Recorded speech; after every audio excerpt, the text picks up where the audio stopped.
little bit about my story. It's a genre that I haven't written about, seriously.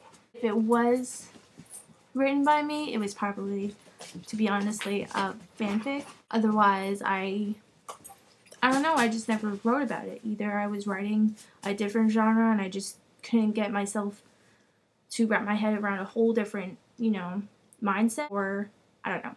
And it is science fiction. Yeah. Woohoo, science fiction! It's weird because I am such a big fan of it in like TV, movies, books, that it's kind of surprising that I haven't done it. So I'm hoping that enthusiasm will kind of be a really good momentum to keep going. It's not crazy science fiction. It's not giant robots are taking over the world or anything like Star Wars. Don't get me wrong, if I could write something like Star Wars, I would. I'm not insane enough to write something like Star Wars yet. Basically, it takes place in the future. I'm not going to specify how far into the future it's going to be because I'm not sure. I don't know. Basically, far enough into the future where we have the technology to launch toward our orbit.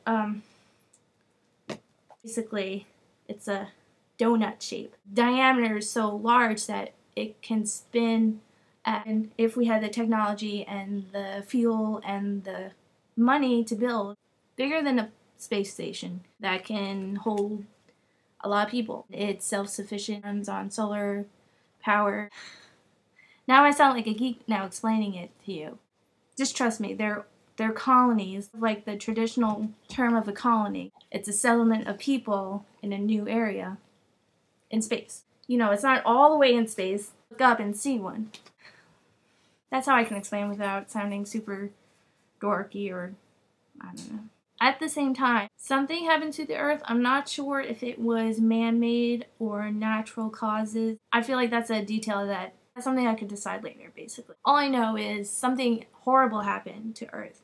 The whole entire atmosphere is covered in clouds. And you know that when you don't get sunlight, you don't get plant life, and the temperature drops. Basically, Earth goes into a ice age.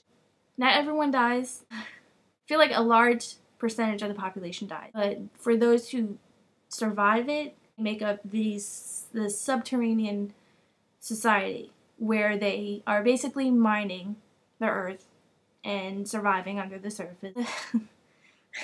Really dorky to say, but when I thought about the third Matrix movie and everyone was in that underground city, above ground, you knew the surface was completely... That's kind of my inspiration for it. You would think that knowing all of this, I would have some ideas to apply problems. I have no idea. I only have a setting. That's it. Everything I just told you is the extent of what I know about this thing. I don't know characters, no problems that could come up. It's interesting. Usually I have a plot. Usually I have a plot to the point where I know the ending. I don't even know the beginning. But apparently that's not a problem.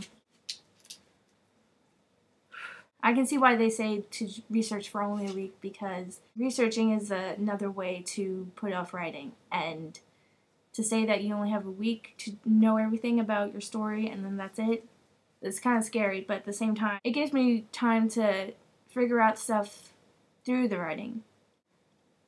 I don't know. I barely have characters. I know that there's one person from the colonies and there's one person from Earth. They're gonna meet. I don't know how or why they meet.